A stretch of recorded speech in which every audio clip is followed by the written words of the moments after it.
of almost every crypto token is if you look at the top 100 holders, they typically own what some might call like an unfair amount of tokens, but when you look at the way psychological interests align, when you look at the way that incentives align, long story short, who wants to nuke their own products, right? Who would shoot themselves in the foot like that? And if they did, yeah, it's all over. If Satoshi wakes up from the dead and sells all of his coins, if Vitalik sells all of his coins, which he does sell sometimes, but any founder or OG insider group can probably dump the price to zero. I mean, what if Grayscale sold all their Bitcoin? They won't because legally they can't, but like, they would, what if XYZ person goes AWOL? Sure. That's the thing with all of it. Sure. Yes, sir. When do you think CoinGecko and CoinMarketCap.com are going to place the next close thing or supposed to? Oh, dude, I hope soon, but the current excuse that they're giving us is, oh, you're not on enough centralized exchanges. So it seems that they don't care about on-chain verifiable data. They have moved the goalpost once again and are saying that now centralized exchanges are the reason for the gatekeeping. We're going to get some centralized exchange listings, and then we're going to see where they move the goalpost next. But we're hoping that eventually they won't be able to anymore. So hopefully this year, if I was betting on it.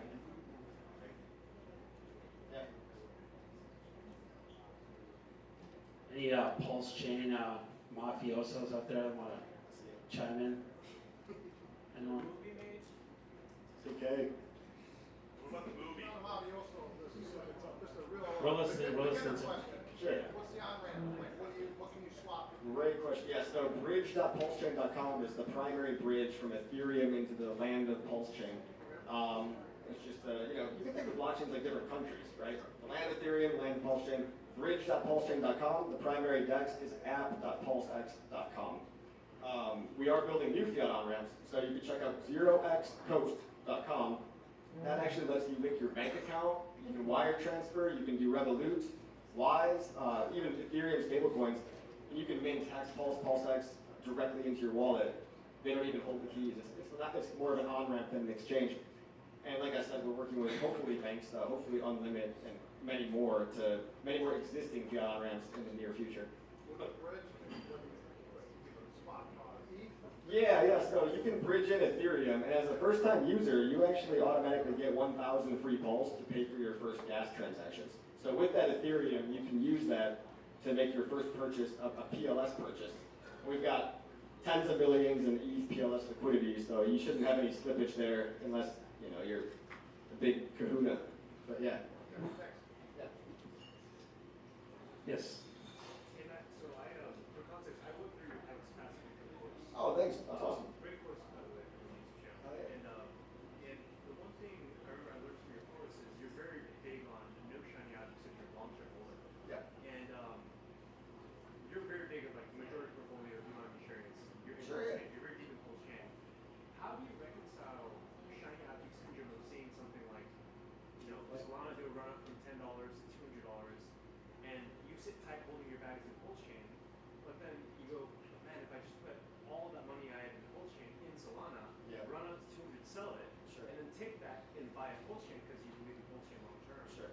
That's something that I combat and I fight every single day, right? Like, how do you deal with that? Do you have some small bags of other coins that you're trying to run up and do 10, 20x? Well, so I tend to, that's a great question. How can you be sure of your long-term bets when everything else, shitcoin XYZ is pumping 1,000,000% and I have FOMO? I totally get it.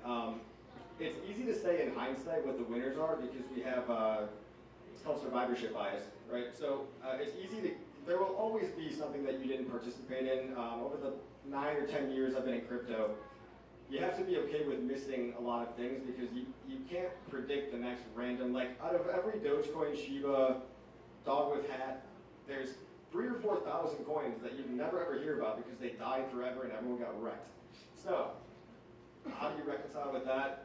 Try to be just focus on what you do have, but also allocate a small amount, if you must, to degen behavior, whatever you want to call it, experimenting in other ecosystems, going into a little bit of Solana if you want to. Nothing wrong with that. I just have seen people, and myself included, when you FOMO buy into the green candles that are already pumping, and you sacrifice your core belief stack, you're going to really regret it when that stack goes up 100x and you only have half the purchasing power in that stack. So unfortunately, there's always going to be something to look at to make you sad. So, so what you're saying is like, if you're chasing the bright light of opportunism, and you've done all the research and commitment to a specific ecosystem like you have, it's just you're just rolling the dice of maybe like depressive malaise. And I think that's what a lot of crypto has come to, is this moment of apathy where we're just like, oh, everything sucks, fuck it, dick with butt, you know what I mean? But I actually, What's the market cap of dick with butt? Sorry guys. I do like that. I do like What's that. the market cap here? Does anybody know? I'll find out. Honestly, it's shameful. Who cares? I wonder what the funny Yeah. But I really do believe in crypto long term, and that value will accrue back to things that underlyingly have value. And the market will decide at the end of the day. I still could be wrong. I'm not saying I'm a prophet or anything. I don't know the right answers. But you're all in, right? You're all in though. Me? Oh, I'm balls deep in culture. Yeah. Sorry, I'm all in. I wasn't professional. Yeah. What's up? Yes, sir. Okay, so what's coming out like the next month and a half that I could 20x over the next 3 months? This is not financial advice, by the way. Let me disclaim it for him. So, I'm honestly in so many different yield farms right now that my yield is paying me more than. Not the question. Let me think. What's the new hot shit, bro? Let me think for you. What's the new, whatever, the B and the B stuff, but the new one that I can get it on the low, I mean, like, Man, so securities violations right here. I feel like